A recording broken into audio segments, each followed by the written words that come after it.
Let's go make this precious rag quilt. But first, always remember to share this so it will save to your profile and you can find it when you're looking for it again later. I decided to make my quilt 3 blocks across and 3 blocks down, so 9 blocks total. And I made my blocks out of 16 squares. Now y'all know this is the Coastal Collection by Craig that I'm currently fascinated with because it's beautiful colors and it's so pretty, and the way they all go together I absolutely love.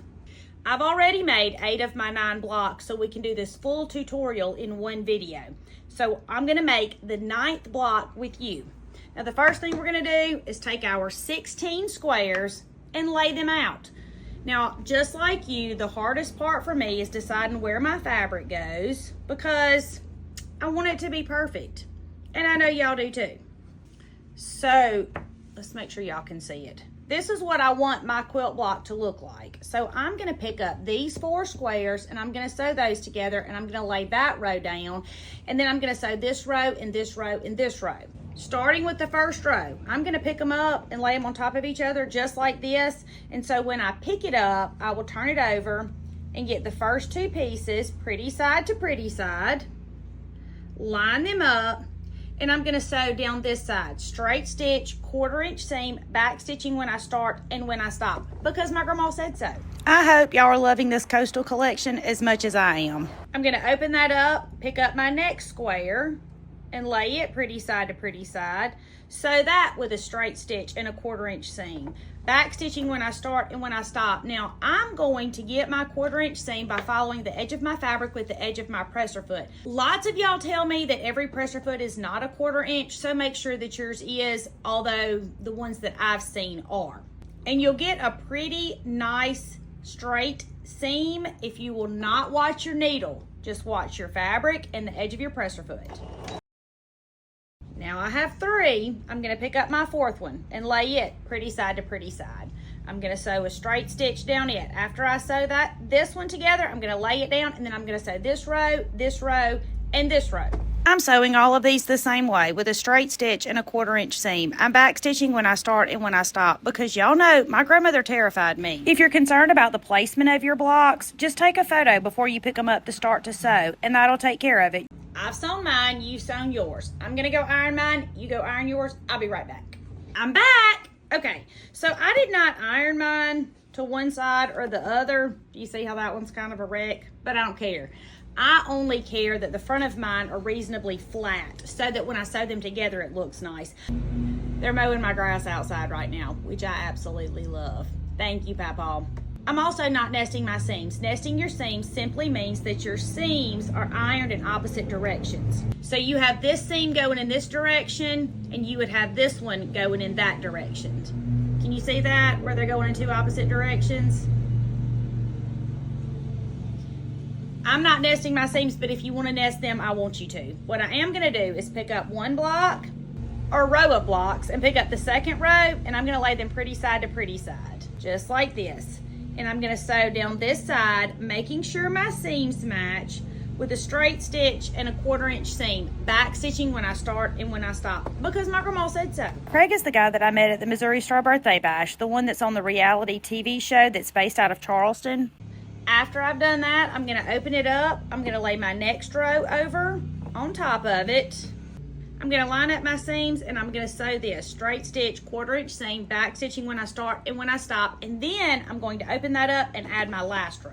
He owns a business called Sewing Down South where they sell pillows and other home decor, and he has a love for sewing like us, so a fabric line was a dream come true for him. Okay, I'm gonna go iron mine, you go iron yours. I'll be right back. I'm back. These were 5 inch by 5 inch blocks. I cut them from a layer cake from some of the other projects that we're doing, the leftover pieces. I cut them in half and in half again and sewed them together. So my block is 18 inches by 18 inches. Okay, listen, if you've sewn yours together and yours is not 18 inches by 18 inches, it's perfectly fine. I don't care what size your block is. Just sew your pieces together and then measure it. Easy enough. After you measure it, then cut out your background piece. This is gonna be for the back of my quilt, and 2 layers of flannel. Now this is quilt cotton. And this is quilt cotton, but this is flannel. You can also use batting in the center if you want to, but if you're using batting, I would make it about an inch smaller all the way around so you don't have that hairy batting hanging out in your seams. It will not fray nearly as pretty as flannel rag quilt will, but the first ones I made, I used batting and they were perfectly fine. So don't get stressed about that. And I'm using 2 layers of batting because I want all of the fluffiness when I cut it. So I've got the piece that's going to be the back face down. Then I've got my 2 layers of flannel. Now mine are all 18 by 18 because my block's 18 by 18, but make it whatever size your block is. And you could make your blocks 3 by 3. They don't have to be 4 by 4 like mine are. Make them any size you want. And then lay your pieced block on top. You see this? Just like this, pretty side up. So we have pretty side down, flannel, pretty side up. I'm going to straighten it out the best I can. And then I'm going to go down and sew on each side of these seams on all 4 rows in both directions. You don't have to do that. You can sew an X across the middle. You do want to put something here so that it keeps it together when you're using it and washing it. Otherwise, it will balloon out, and that's not a good look. So you can just go down the seams if you want to. I'm going to go down the side of each of the seams because there's something called stitch in the ditch where you stitch in the seam right here, but my stitch never ends up in the ditch. And I know y'all tell me there's some kind of presser foot with a guide. I bought all the things. So it just doesn't work for me. So I'm going to stitch on either side of this. That way if it's not perfectly straight, it'll be fine. And yes, I'm back stitching when I start and when I stop. Because my grandma said so. Y'all, she scared me. She told me that if I didn't backstitch, my stuff was going to fall apart. I'm watching this video so I can do the voiceovers and the silent parts, and I got tickled thinking about my sweet Olivia last night. She said, Mommy, why do I talk so much? I said, Sister, you get it honestly. I evidently talk a lot too. All right, we've sewn this. The next thing we're going to do is take a second block, and we're going to put them back sides together. So we're going to have pretty side on the outside and pretty side on the outside, just like this. We're going to line them up, and we're going to go and sew. So when we did the ghost quilt, I told y'all about a 1/2 inch.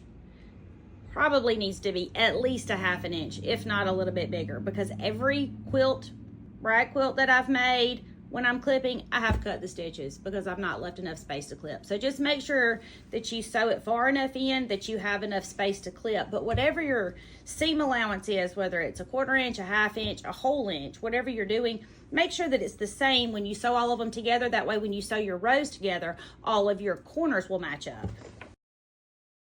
Now I have these sewn together, and I need to add one more because remember mine is 3 across and 3 down. So here's my other one. I'm gonna lay it back sides together, pretty sides on the outside, line it up and sew it down this side. Now I have this row finished. So this is what my row looks like, just like this. I've already sewn 6 blocks and I've sewn 6 blocks together. We're gonna add those to this. Pretty side on the outside, pretty side on the outside, like that. And we're going to sew this row to the other 2 rows. I see it too. Y'all don't yell at me. I know I'm pulling my fabric, and that's a big no-no. Y'all don't do that. I try not to, but sometimes I just can't help myself.